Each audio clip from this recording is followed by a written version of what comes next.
Hello students, welcome to computer maintenance and networking class.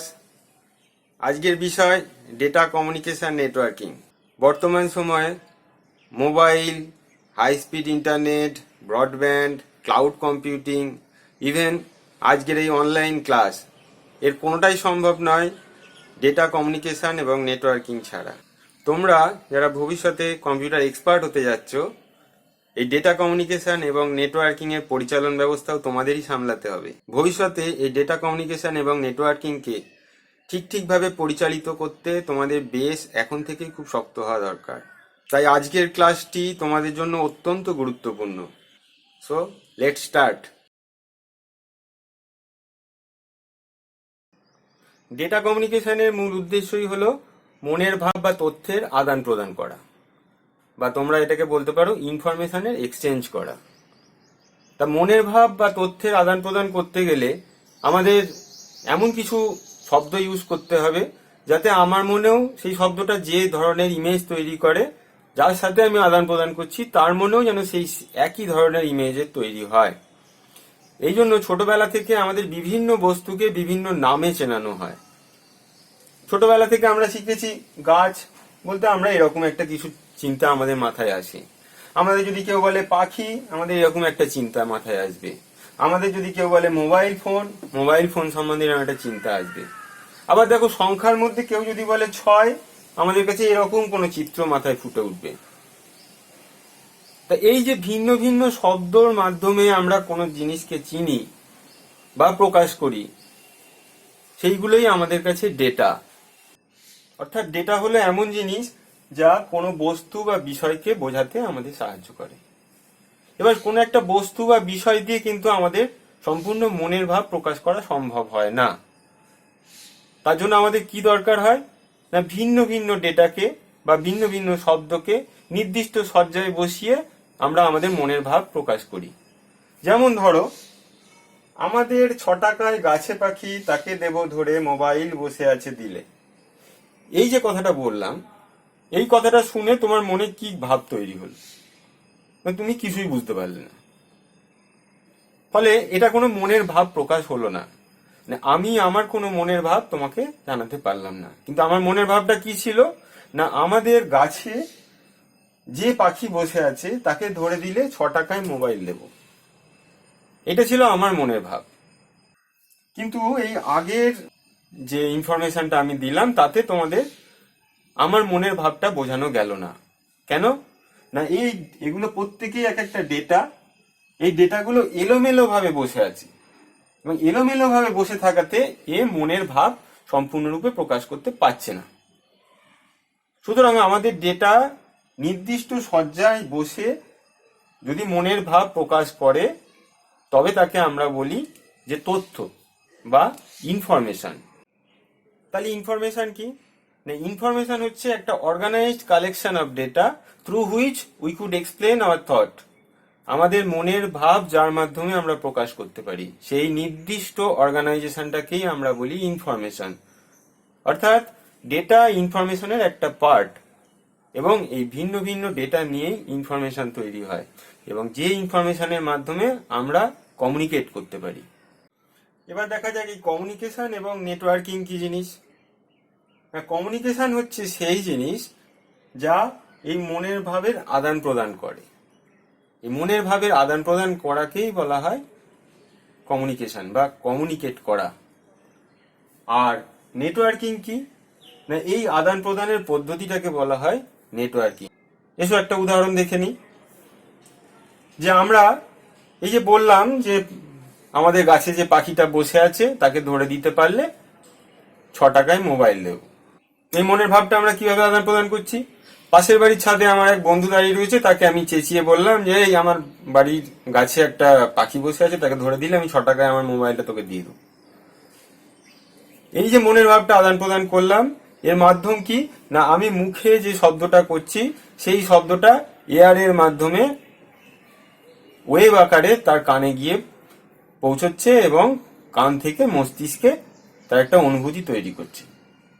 কিন্তু আমি যদি ফোন করে আমার দূরবর্তী কোনো বন্ধুকে বলতাম যে আমার গাছে যে পাখিটা বসে আছে তাকে যদি ধরে দাও তাহলে তোমায় 6 টাকায় মোবাইল দেবো, তো সেক্ষেত্রে আমার মনের ভাব আদান প্রদানের মাধ্যম কি হলো না, আমি মোবাইল থেকে কথা বলছি, মোবাইল থেকে একটা মাইক্রোওয়েভ ফ্রিকোয়েন্সি জেনারেট হচ্ছে, তা স্যাটেলাইটের মাধ্যমে ট্রান্সফার হয়ে আমার বন্ধুর মোবাইলে যাচ্ছে এবং সে সেটাকে সেখান থেকে শুনতে পাচ্ছে।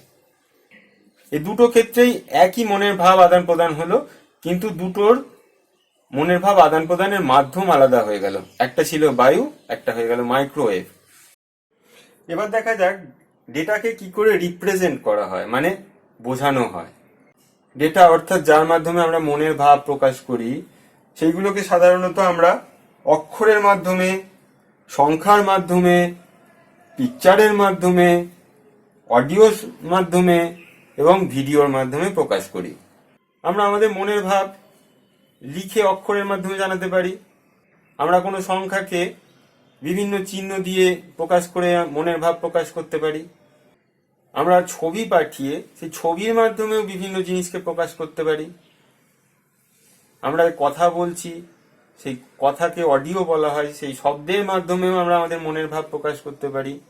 এছাড়া ভিডিও তো আছেই, যার মাধ্যমে সবচেয়ে সহজে মনের ভাব প্রকাশ করা যায়। যেমন আমি এই অনলাইনে ভিডিওর মাধ্যমে তোমাদের পড়াচ্ছি। এইগুলো হচ্ছে আমাদের ডেটাকে রিপ্রেজেন্ট করার পদ্ধতি। এবার এসো দেখে নিই ডেটা কমিউনিকেশন নেটওয়ার্কিং এর কম্পোনেন্টস কি। প্রথমেই আসছে মেসেজ, অর্থাৎ মনের ভাব আদান প্রদানের জন্য যা ব্যবহার হচ্ছে সেটাই মেসেজ। সেটা লেখা হতে পারে, সেটা কোনো ছবি হতে পারে, সেটা কোনো অডিও হতে পারে, ভিডিও হতে পারে, এটসেট্রা এটসেট্রা। এবার দেখো, মনের ভাব আদান প্রদান করার সময় কোন একটা নির্দিষ্ট মুহূর্তে কোনো একজন বলে আর একজন শোনে। সেই মুহূর্তে যে বলছে বা যে পাঠাচ্ছে সে হচ্ছে সেন্ডার, আর যে শুনছে বা যে রিসিভ করছে সে হচ্ছে রিসিভার। সুতরাং এই সেন্ডার এবং রিসিভার এই দুটো ডেটা কমিউনিকেশন নেটওয়ার্কিং এর একটা অত্যন্ত গুরুত্বপূর্ণ অংশ। এরপরে আসছে ট্রান্সমিশন মিডিয়াম। ট্রান্সমিশন মিডিয়াম কি না, যার মাধ্যমে এই ডেটা কমিউনিকেশনটা হচ্ছে। কখনো সেটা এয়ার হতে পারে, কখনো সেটা লাইট হতে পারে, কখনো সেটা মাইক্রোওয়েভ হতে পারে। যেমন ধরো আমরা যখন ল্যান্ডলাইনে কথা বলি তখন আমাদের কমিউনিকেশন মিডিয়ামটা কি না তার। যখন আমরা মোবাইলে কথা বলছি তখন আমাদের কমিউনিকেশন মিডিয়ামটা কি না মাইক্রোওয়েভ। এরকম ভিন্ন ভিন্ন কমিউনিকেশনের ক্ষেত্রে ভিন্ন ভিন্ন কমিউনিকেশন মিডিয়াম ব্যবহৃত হয়। এবার দেখো প্রোটোকল। প্রোটোকল অর্থাৎ নিয়ম, যে নিয়মটি ফলো করলে তবেই একটি সাকসেসফুল ডেটা কমিউনিকেশন হওয়া সম্ভব। যাদের মধ্যে ডেটা কমিউনিকেশন হচ্ছে উভয় প্রান্তেই তাদেরকে একই নিয়ম ফলো করতে হবে, তবেই যে কোনো ডেটা কমিউনিকেশন সম্ভব। এই ডেটা কমিউনিকেশনের ক্ষেত্রে আমরা খুব শুনবো ইন্টারনেট প্রোটোকল বলে একটি কথা, অর্থাৎ ইন্টারনেটে যোগাযোগ করার জন্য যে নিয়ম ফলো করা হয় তাকে বলা হয় ইন্টারনেট প্রোটোকল। পৃথিবীর বিভিন্ন প্রান্তে বিভিন্ন কম্পিউটারে কি নিয়ম ফলো করা হচ্ছে এটা যেহেতু জানা সম্ভব নয়, তাই ইন্টারনেটে কানেক্টেড হতে গেলে একটি নির্দিষ্ট স্ট্যান্ডার্ডাইজড নিয়ম করে দেওয়া আছে, সেই নিয়মের মাধ্যমেই যুক্ত হতে হবে এবং সেটাকে বলা হয় ইন্টারনেট প্রোটোকল বা আইপি। এবার এসো দেখে নিই ডেটা কমিউনিকেশনের বেসিক কনসেপ্ট কি। ডেটা কমিউনিকেশনের ক্ষেত্রে কতগুলি টার্ম আমরা খুব বারবার দেখতে পাবো, যেমন সার্ভার, ক্লায়েন্ট, ওয়ার্কস্টেশন, হোস্ট ইত্যাদি। ডেটা কমিউনিকেশনের ক্ষেত্রে আমাদের অন্যতম প্রধান অংশ হলো সার্ভার। কম্পিউটারের জগতে আমরা এই সার্ভার নামটা বারবার শুনতে পাবো। সার্ভার হচ্ছে এমন একটি জিনিস যে ডেটা সার্ভ করে, সেটা কোনো কম্পিউটার হার্ডওয়্যারও হতে পারে বা কোনো সফটওয়্যারও হতে পারে, কোনো সাধারণ কম্পিউটারও হতে পারে বা কোনো হাই কনফিগার্ড মেইন ফ্রেমও হতে পারে। তাহলে আমরা দেখছি সার্ভার মানে যে ডেটা সার্ভ করে, এটি হার্ডওয়্যার বা সফটওয়্যার হতে পারে। সাধারণত এটি পাওয়ারফুল কম্পিউটার হয়, সাধারণত সার্ভার পাওয়ারফুল কম্পিউটার হয় যার হার্ডওয়্যার এবং সফটওয়্যার দুটোই বিশেষভাবে বানানো হয়, যাতে সার্ভারের হার্ডওয়্যারের কোনো পোর্শন যদি হঠাৎ করে খারাপ হয়ে যায় যাতে সার্ভারকে বন্ধ না করে সেটাকে রিপ্লেস করা যায় সেই ব্যবস্থা রাখা হয়। এর হার্ড ডিস্ক হয় হট সোয়াপ। হট সোয়াপ অর্থ যখন সার্ভার রান করছে সেই অবস্থাতেই আমি হার্ড ডিস্কে বদলে ফেলতে পারি। এর র্যাম বিশেষভাবে ডিজাইন হয় যাতে কোনো এরর হলে সেই এররটাকে অটোমেটিক্যালি কারেক্ট করা যায়। আবার সার্ভারকে যেহেতু 24/7 বেসিস কাজ করতে হয়, ফলে যাতে কোনো পাওয়ার ফেলিওরের জন্য এই বন্ধ না হয়ে যেতে হয় তার জন্য স্পেশাল কেয়ার নিতে হয় এবং এর জন্য স্পেশালি পাওয়ার ব্যাকআপ সিস্টেম রাখা হয়। এর যে ওএস হয় মানে অপারেটিং সিস্টেম সেটা স্পেশালি ডিজাইন হয় এবং এই ওএস এ চলার জন্য যে সফটওয়্যার তারাও স্পেশাল ভাবে ডিজাইন করা হয় যাতে সার্ভারে যে হিউজ ওয়ার্কলোড সামলাতে হয় তারা এটা নিখুঁতভাবে সামলাতে পারে। এই সার্ভারের কিছু উদাহরণ দেখো, যেমন অ্যাপ্লিকেশন সার্ভার, যে সার্ভারগুলো কিছু স্পেসিফিক অ্যাপ্লিকেশনের মাধ্যমে ইউজারদের সার্ভিস দিয়ে থাকে সেগুলোকে বলা হয় অ্যাপ্লিকেশন সার্ভার। আবার ডেটাবেস সার্ভার সে কি করে না সে ডেটাকে হোস্ট করে, বিভিন্ন ডেটাকে সে কালেক্ট করে একটা নির্দিষ্ট সিস্টেমে স্টোর করে রাখে। যখন ভিন্ন ভিন্ন ক্লায়েন্ট বিভিন্ন জায়গা থেকে সেই ডেটাকে রিকোয়েস্ট করে তখন সার্ভার নির্দিষ্ট সিস্টেম ইউজ করে সেই প্রপার ডেটাকে সার্চ করে ফেচ করে ইউজারকে সাপ্লাই করে। এরপরে দেখো ওয়েব সার্ভার। ওয়েব সার্ভার কি না যে ওয়েব পেজগুলোকে হোস্ট করে এবং web page related service provide করে তাদেরকে বলা হয় ওয়েব সার্ভার। আবার দেখো এরকমও আছে ফাইল সার্ভার আছে, প্রিন্টার সার্ভার আছে।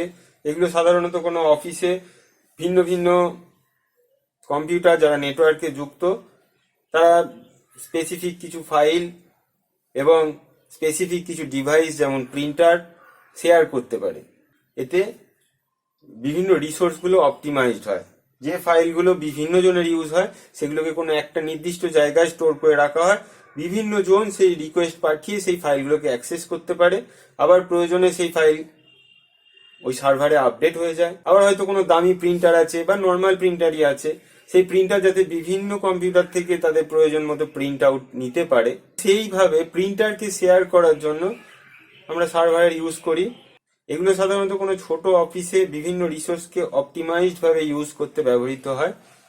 এর সঙ্গে দেখো গেম সার্ভার আছে, তোমরা বিভিন্ন সময় ইন্টারনেটে ঢুকে গেম খেলো, তা সেই গেমগুলো কোনো সার্ভারে হোস্ট করে, কোনো সার্ভার স্টোর করে রাখে এবং তোমরা যেমন যেখান থেকে রিকোয়েস্ট পাঠাচ্ছ সেই অনুযায়ী সেই গেমের সেই স্টেজ থেকে তোমাদের প্রোভাইড করে যাতে তোমরা সেই স্টেজ থেকে খেলা শুরু করতে পারো। তা এই যে আমরা ভ্যারাইটিস টাইপের সার্ভার দেখলাম, এই সার্ভার কিন্তু আমাদের ডেটা কমিউনিকেশনের একটা অন্যতম প্রধান স্তম্ভ। এরপরে আসছে ক্লায়েন্ট। ক্লায়েন্টকে না সার্ভার যে সার্ভিসগুলো প্রোভাইড করে এবং সেই সার্ভিসগুলো যারা যারা ব্যবহার করে তারাই সেই সার্ভারের ক্লায়েন্ট। যেমন ধরো তুমি বাড়িতে বসে ইন্টারনেটে কোনো একটা ওয়েব ব্রাউজার খুলে তাতে তুমি হয়তো স্পেসিফিক কিছু সার্চ করছো, হয়তো গুগলের সার্চ ইঞ্জিন ইউজ করে। সেক্ষেত্রে তুমি যেটা সার্চ করলে সেটা সেই সার্চের রিকোয়েস্ট চলে যাবে গুগল সার্ভারে এবং গুগল সার্ভার সেটাকে সার্চ করে সেই অনুযায়ী রেজাল্ট তোমার ব্রাউজারকে ফেরত পাঠিয়ে দেবে। এক্ষেত্রে তুমি হচ্ছে ক্লায়েন্ট এবং গুগলের সার্ভার হচ্ছে তোমার কাছে সার্ভার এবং তুমি যে ব্রাউজারটা ইউজ করছো সেই ব্রাউজারটা হচ্ছে এক্ষেত্রে ক্লায়েন্ট অ্যাপ্লিকেশন। ক্লিয়ার? এবার দেখো একই সার্ভারে একাধিক ক্লায়েন্ট যুক্ত হতে পারে। তুমি যেমন গুগলে সার্চ করছো সেরকম একাধিক জন গুগলে সার্চ করতে পারে, ফলে গুগলের সার্ভারেরই একাধিক ক্লায়েন্ট থাকতে পারে। আবার একই ক্লায়েন্ট একাধিক সার্ভারে তার রিকোয়েস্ট পাঠাতে পারে। যেমন তুমি ক্লায়েন্ট হিসেবে গুগলের সার্ভারে সার্চ করতে পারো, তেমন ইয়াহুর সার্ভারে সার্চ করতে পারো, তেমন রিডিফের সার্ভারে সার্চ করতে পারো। ফলে একই ক্লায়েন্ট একাধিক সার্ভার থেকে সার্ভিস নিতে পারছে। ডেটা কমিউনিকেশনের আরেকটি খুব পরিচিত নাম ওয়ার্ক স্টেশন। এর নাম শুনেই বোঝা যাচ্ছে ওয়ার্ক স্টেশন মানে যেখানে বিভিন্ন ওয়ার্ক করার জন্য একটা প্ল্যাটফর্ম প্রোভাইড করা হয়, অর্থাৎ কাজগুলো সংগঠিত হওয়ার মতন একটা স্টেশন। এই ওয়ার্ক স্টেশন সাধারণত হাই কনফিগারেশনের কম্পিউটার হয়ে থাকে। এই ওয়ার্ক স্টেশনগুলি একই সঙ্গে একাধিক ক্লায়েন্টের রিকোয়েস্ট হ্যান্ডেল করতে পারে। অর্থাৎ যদি একই সঙ্গে বিভিন্ন ইউজার বা ক্লায়েন্ট তার কাছে কোনো রিকোয়েস্ট পাঠায়, এ প্রত্যেকের রিকোয়েস্ট আলাদা আলাদাভাবে হ্যান্ডেল করে তাদেরকে তাদের মতন করে রেজাল্ট পাঠানোর মতন ক্ষমতা এর আছে। সাধারণত কোনো নেটওয়ার্কে এই ওয়ার্ক স্টেশনগুলোকে সার্ভার হিসেবেই ব্যবহার করা হয়। আর তোমরা নেটওয়ার্কে যে নামটি খুব শুনে থাকবে সেটা হচ্ছে হোস্ট। কোনো নেটওয়ার্কে যুক্ত যে সকল ডিভাইসে আলাদা আইপি অ্যাড্রেস থাকে, আইপি আমি প্রথমে বললাম ইন্টারনেট প্রোটোকল, অর্থাৎ ইন্টারনেটে যুক্ত হতে যে নিয়ম ফলো করতে হয়, যে ডিভাইসগুলোর সেই আইপি অ্যাড্রেস আলাদা থাকে তাদের ওই নেটওয়ার্কের হোস্ট বা নোডও বলা হয়। উদাহরণ হিসেবে দেখো, যে কোনো নেটওয়ার্কে যুক্ত কম্পিউটার বা ল্যাপটপ, নেটওয়ার্ক প্রিন্টার, এগুলো সবই হোস্টের উদাহরণ। এবার দেখে নেওয়া যাক টাইপস অফ কম্পিউটার নেটওয়ার্ক। কোনো নেটওয়ার্কে যুক্ত ডিভাইসগুলো যেমন কম্পিউটার, প্রিন্টার, এগুলোর মধ্যে পারস্পরিক দূরত্ব কতখানি, মানে এরা পরস্পর থেকে কত দূরে অবস্থিত, তার উপর নির্ভর করে নেটওয়ার্কিং সেট আপ করা হয়। তাদেরকে বলা হয় নেটওয়ার্কিং টাইপ। এবার এসে দেখে নেওয়া যাক সাধারণত কি কি টাইপের নেটওয়ার্কিং আমাদের নেটওয়ার্কিং সিস্টেমে ইউজ হয়। প্রথমে আসছে ল্যান। ল্যান অর্থাৎ লোকাল এরিয়া নেটওয়ার্ক। লোকাল কথাটা থেকেই বোঝা যাচ্ছে যে নিকটস্থ, কাছাকাছি। মানে যখন আমাদের কোনো নেটওয়ার্ক কাছাকাছি অবস্থিত ডিভাইসগুলোকে যুক্ত করতে ব্যবহার করা হয়, তখন সেই ধরনের নেটওয়ার্কে যা যা ফিচার হয় সেটাকে বলা হয় ল্যান, লোকাল এরিয়া নেটওয়ার্ক। এরপরে আসছে man, metropolitan area network. Metropolitan কথাটার মানে একটা বড় কোনো শহর বা সিটি, যখন এই রকম কোনো বড় এরিয়াকে কভার করে কোনো নেটওয়ার্ক থাকে তখন তাকে বলা হয় মেট্রোপলিটন এরিয়া নেটওয়ার্ক। এরপরে আসছে ওয়াইড এরিয়া নেটওয়ার্ক। ওয়াইড কথাটার মানে থেকে বোঝা যাচ্ছে এর সীমা বহু দূর পর্যন্ত, অর্থাৎ শুধু দেশের মধ্যে কেন, দেশ থেকে দেশান্তরে যেমন ইন্টারনেট, সেগুলো এই ওয়ানের গোত্রভুক্ত। এবার এসব দেখে নেওয়া যাক ল্যানের বৈশিষ্ট্যগুলি কি। যখন ডিভাইসগুলো শর্ট ডিস্টেন্সের মধ্যে সীমাবদ্ধ থাকে, যেমন কোনো স্কুলের মধ্যে, কোনো বাড়ির মধ্যে, কোনো অফিসের মধ্যে, তখন এদেরকে যে নেটওয়ার্ক সিস্টেম ইউজ করে যুক্ত করা হয় তাদেরকে বলা হয় ল্যান। সাধারণত এর ডিস্টেন্স কতখানি কভার্ড হয়, ম্যাক্সিমাম 1 to 2 কিলোমিটার। এর থেকে বেশি ডিস্টেন্স কভার করতে গেলে যে কস্টিং চলে আসে তাতে ল্যান ব্যবহারে যৌক্তিকতা আর থাকে না। এবার দেখা যাক ল্যানে কি কমিউনিকেশন মিডিয়াম ব্যবহার করা হয়। সাধারণত ল্যান নেটওয়ার্কে টুইস্টেড পেয়ার কেবল RJ45 জ্যাকের মাধ্যমে কম্পিউটার বা নেটওয়ার্কিং ডিভাইসের নেটওয়ার্কিং পোর্টে যুক্ত হয়, যেগুলোকে ইথারনেট পোর্টও বলা হয়। সেই পোর্টে যুক্ত হওয়ার মাধ্যমে এই নেটওয়ার্কটা স্থাপন করে। এসো আমরা দেখে নিই ল্যানের কি কি অ্যাডভান্টেজ আছে। প্রথম কথা হচ্ছে ল্যান খুব কম খরচে সেট আপ করা যায়, সুতরাং এটাকে বলা হয় কস্ট এফেক্টিভ, কারণ এর তারের খরচ কম, এর সুইচের খরচ কম, এর সেট আপ খরচ কম। যেহেতু এটা বাড়ির মধ্যে পুরো সেট আপটা থাকে, সেটা বাড়ি হোক, অফিস হোক, কলেজ হোক, ফলে এর খরচটা অনেকটা কম। সেকেন্ড থিং, এটা হাইলি রিলায়েবল। রিলায়েবল বলতে আমরা বুঝি যে যখন আমরা ডেটা এক স্থান থেকে আর এক স্থানে ট্রান্সফার করছি, সেই ডেটাটা যেন অ্যাজ ইট ইজ পৌঁছয়।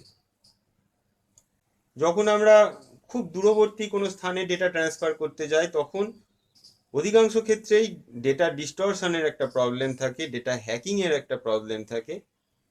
কিন্তু এইগুলো ল্যানে যেহেতু খুব শর্ট ডিস্টেন্সের মধ্যে কাজ হয় এবং একটা হোমলি অ্যাটমসফিয়ার থাকে, সুতরাং এখানে ডেটার রিলায়েবিলিটি অনেক বেশি। Third thing, easy resource sharing. Easy মানে সহজেই, রিসোর্স বলতে আমরা যে সমস্ত যন্ত্রপাতি ইউজ করি যে কোনো কাজে, সেগুলো রিসোর্স। আর শেয়ারিং মানে অন্যদের মধ্যে ভাগ করে নেওয়া।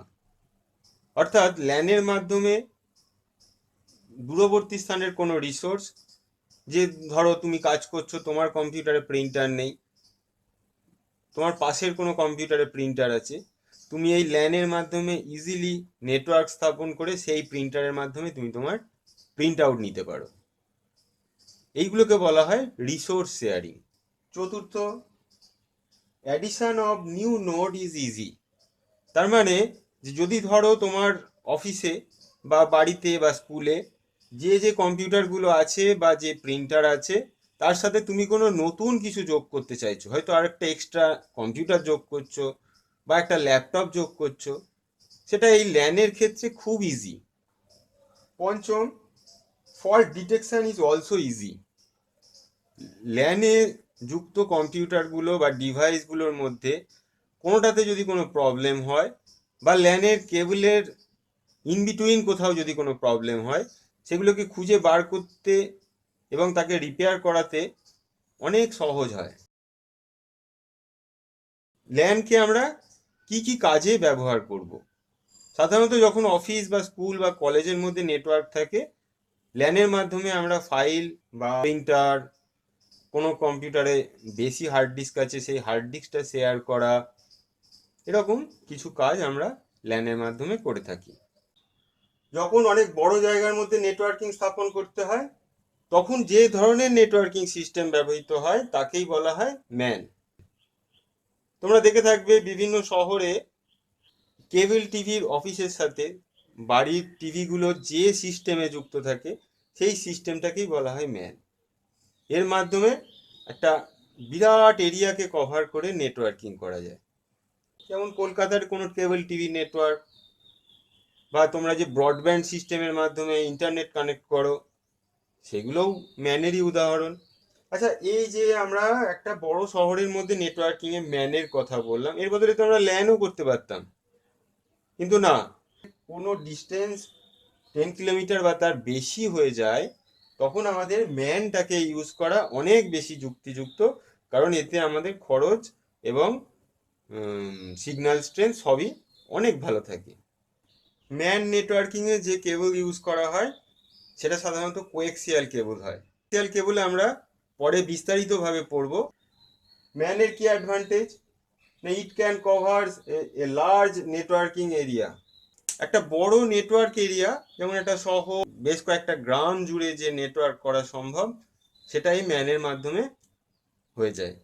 Relatively low cost alternative of one. আমরা এই নেটওয়ার্ক তো ওয়ান দিয়েও করতে পারতাম। ওয়ান মানে যে একটা এক দেশ থেকে আরেক দেশ কমিউনিকেশন করতে পারে, তা সেটা না করে আমরা ম্যান দিয়ে কেন করছি?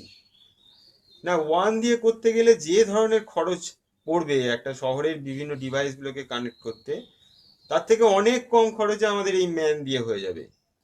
সুতরাং আমরা নেটওয়ার্কিং সিস্টেমটা সিলেক্ট করব আমাদের কোন ক্ষেত্রে কোনটা সুইটেবল, কোনটাতে খরচ কম, কোনটা দিয়ে আমার কাজ চলে যাচ্ছে, এই সমস্ত বিষয়গুলো মাথায় রেখে। এই ম্যানের কভারেজ এরিয়া 10 থেকে 100 কিলোমিটার বা তারও খানিকটা বেশি হয়। এরপরে আসা যাক ওয়াইড এরিয়া নেটওয়ার্ক। যে এরিয়াটা কভার করা ল্যান বা ম্যান কোনোটার পক্ষেই সম্ভব নয়। যেমন ধরো একটা শহর থেকে আরেকটা শহর, একটা দেশ থেকে আরেকটা দেশ, এইরকম ধরনের যখন কমিউনিকেশনের প্রয়োজন হয়, তখন আমাদের এই ওয়ান ছাড়া আর কোনো পথ নেই। এই ওয়ান, এটির মাধ্যমে বিভিন্ন শহর বা প্রয়োজনে বিভিন্ন কান্ট্রির মধ্যে যোগাযোগ স্থাপন করা যায়। এই ওয়ানে যে মিডিয়া ইউজ করা হয় সেটা সাধারণত ফাইবার অপটিক্স কেবল, খুব কস্টলি একটা কেবল, এবং মাইক্রোওয়েভ ট্রান্সমিশন, এই দুটোই ওয়ানের ক্ষেত্রে ভীষণভাবে ব্যবহৃত হয়। এবার আসা যাক ওয়ানের অ্যাডভান্টেজে।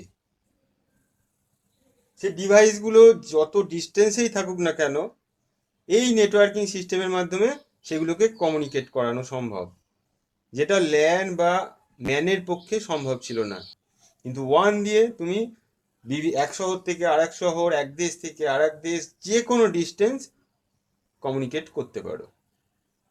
যেহেতু ওয়ানের ক্ষেত্রে একটা স্ট্যান্ডার্ডাইজড কমিউনিকেশন প্রোটোকল ইউজ করা হয়, এর ফলে যখন আমরা একটা ডিভাইস থেকে আরেকটা ডিভাইসে কানেক্ট করতে যাই, হয়তো ধরো আমরা ইন্ডিয়াতে বসে আমেরিকার কোনো কম্পিউটারের সাথে কমিউনিকেট করতে চাইছি, এই ওয়ানের মাধ্যমে ইজিলি আমরা আমাদের মধ্যে কমিউনিকেট করতে পারি। এটা হচ্ছে ওয়ানের সবচেয়ে বড় অ্যাডভান্টেজ। এবার দেখা যাক এক্সাম্পল, ইন্টারনেটের মাধ্যমে আমরা যখন ডেটা কমিউনিকেট করি, সেটা হচ্ছে ওয়ানের সবচেয়ে বড় এক্সাম্পল। নেটওয়ার্কে যুক্ত ডিভাইসগুলো পরস্পরের সাথে কিভাবে কানেক্টেড আছে তার উপর ডিপেন্ড করে নেটওয়ার্কের আর্কিটেকচারকে ভাগ করা হয়। নেটওয়ার্কের আর্কিটেকচার প্রধানত 3টে ভাগে ভাগ করা থাকে। প্রথম হচ্ছে পিয়ার টু পিয়ার। যখন দুটো ডিভাইস পরস্পরের সাথে ডাইরেক্ট কানেক্টেড থাকে, ইন্টারমিডিয়েট আর কেউ থাকে না, তখন তাকে বলা হয় peer to peer connection. Second হচ্ছে ক্লায়েন্ট সার্ভার। ক্লায়েন্ট সার্ভার মডেলে কি হয় না, একটা সার্ভার থাকে, তার সাথে ভ্যারাইটিস ক্লায়েন্ট কানেক্টেড থাকে।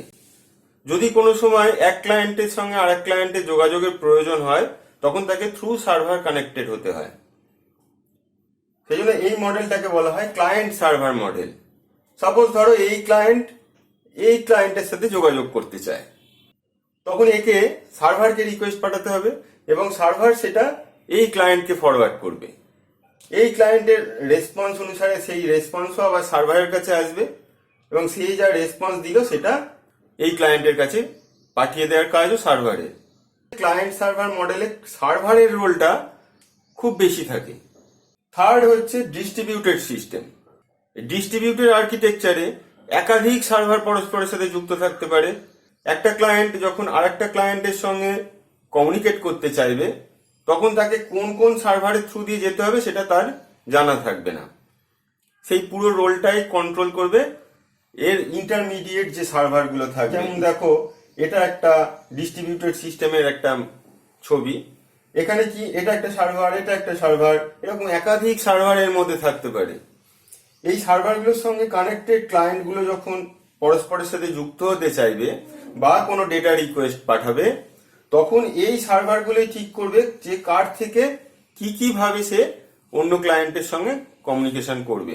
এই তিনটে মেন টাইপ আমাদের নেটওয়ার্কে পাবো।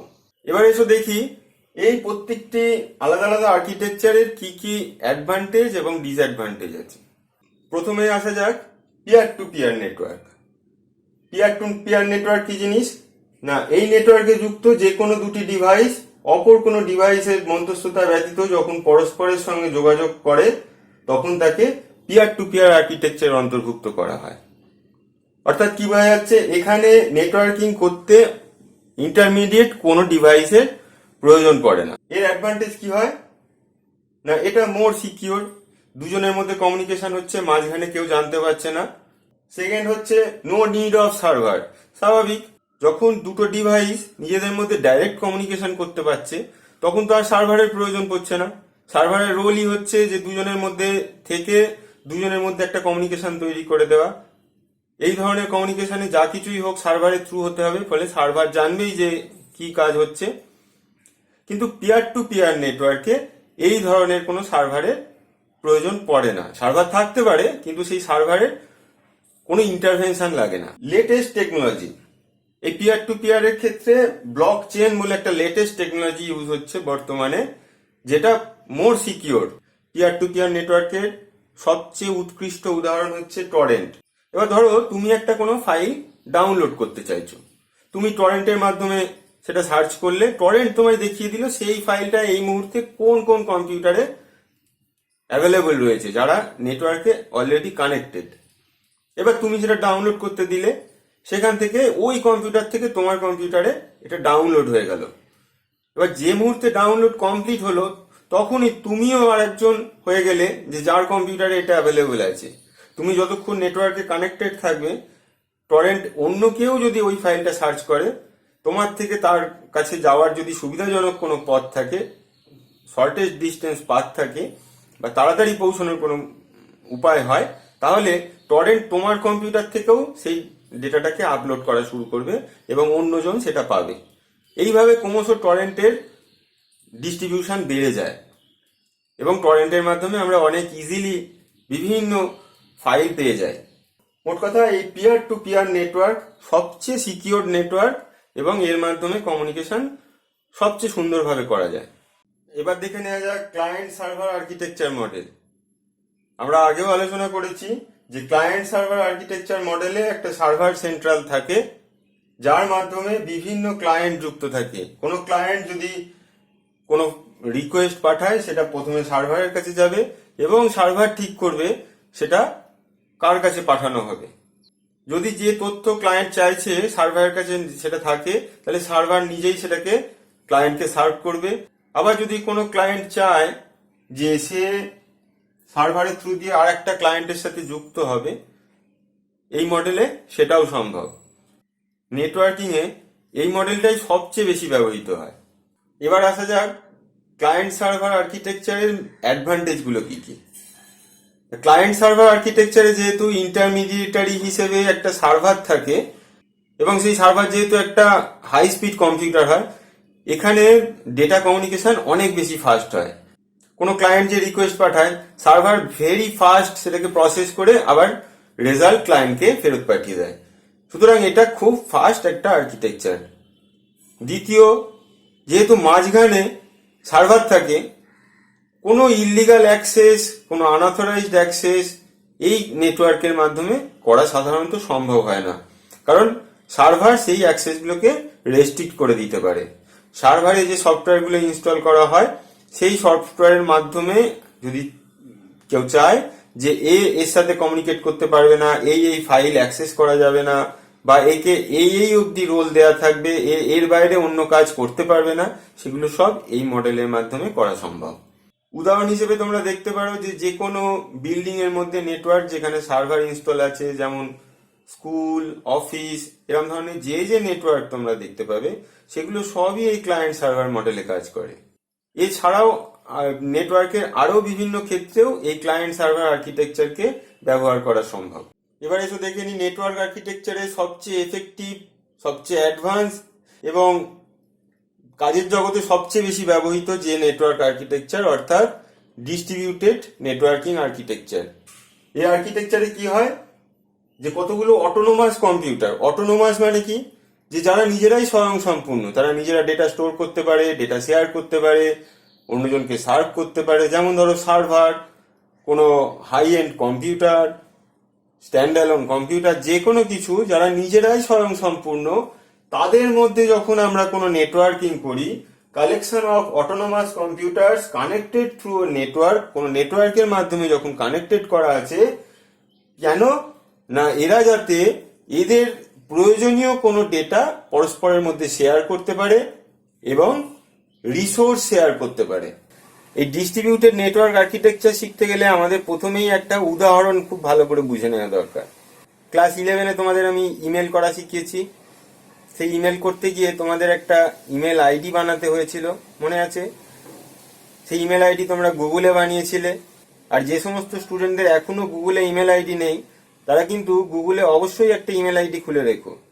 গুগলে ইমেল আইডি থাকার অর্থই হলো সেই ইমেল আইডির সাথে সাথে তুমি একটা 15 GB ফ্রি স্টোরেজ পাবে, যেটাকে গুগল ড্রাইভ বলা হয়, এবং একটা গুগল ফটোজ বলে পোর্শন পাবে, যেখানে তুমি আনলিমিটেড ফটো এবং ভিডিও স্টোর করে রাখতে পারবে। এই দুটো জিনিসই প্রত্যেকের জীবনে অত্যন্ত গুরুত্বপূর্ণ, কারণ গুগল ড্রাইভে আমরা আমাদের অত্যন্ত প্রয়োজনীয় জিনিসগুলোকে আপলোড করে রেখে দিতে পারি। এতে আমাদের নিজেদের যে স্টোরেজ, যেমন কম্পিউটার হার্ড ডিস্ক বা পেন ড্রাইভ বা যে সমস্ত স্টোরেজগুলোতে আমরা ডেটা স্টোর করে রাখি, সেগুলো যদি কোনোভাবে খারাপও হয়ে যায়, আমি সেই গুরুত্বপূর্ণ জিনিসগুলো গুগল ড্রাইভ থেকে আবার ফেরত পেতে পারি। আর এখন তো ফটো এবং ভিডিও ছড়াছড়ি, এবং সেই ফটো এবং ভিডিওতে প্রচুর জায়গা নেয়, আর সেই জায়গা তোমার কোনো হার্ড ডিস্ক বা পেন ড্রাইভ দিয়ে কুলোনো যায় না। সেই জন্য এই গুগল ফটোজ হচ্ছে এমন একটা জায়গা যেখানে তুমি আনলিমিটেড ভাবে ফটো এবং ভিডিও আপলোড করে রাখতে পারো এবং তোমার প্রয়োজন মতন সেগুলোকে দেখতে পারো। বর্তমানে ইন্টারনেট অনেক সস্তা এবং অনেক বেশি স্পিডি, ফলে তোমাদের এই ফটো এবং ভিডিওগুলো যদি গুগল ফটোজে থাকে, তোমাদের পক্ষে যে কোনো পরিস্থিতিতে এই ফটোগুলো রিট্রিভ করে দেখা বা ব্যবহার করা অনেক সোজা হবে। আজকালকার দিনে যে সমস্ত মানুষ ইন্টারনেট ব্যবহার করে, তাদের অধিকাংশেরই গুগলে অ্যাকাউন্ট আছে।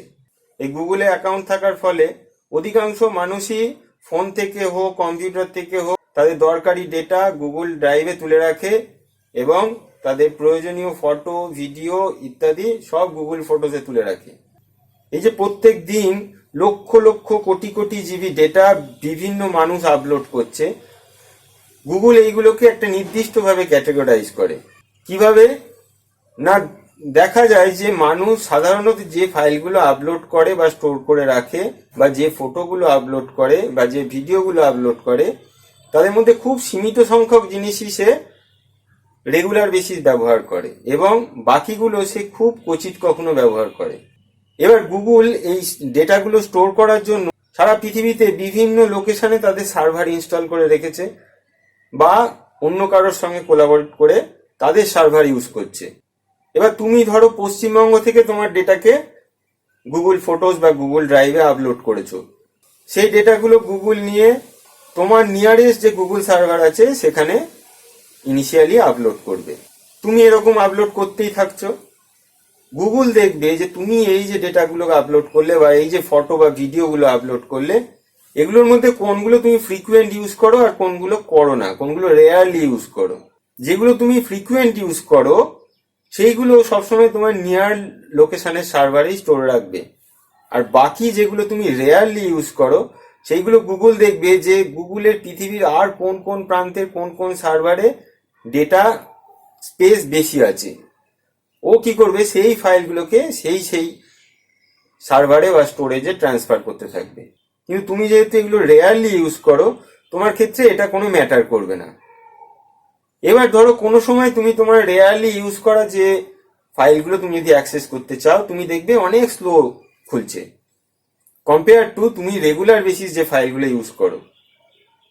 এর কারণ হচ্ছে তুমি যখনই ওই ফাইলটার জন্য, যেগুলো তুমি খুব একটা ব্যবহার করো না, তার জন্য রিকোয়েস্ট পাঠালে গুগল সেই ফাইলটাকে তার দূরবর্তী সার্ভার থেকে রিট্রিভ করে নিয়ে এসে তোমার কম্পিউটারে হাজির করাচ্ছে। যেহেতু অনেকটা দূরবর্তী থেকে ওকে আনতে হচ্ছে, ফলে এর জন্য টাইম লাগছে এবং তোমার মনে হচ্ছে স্লো কাজ করছে সার্ভার।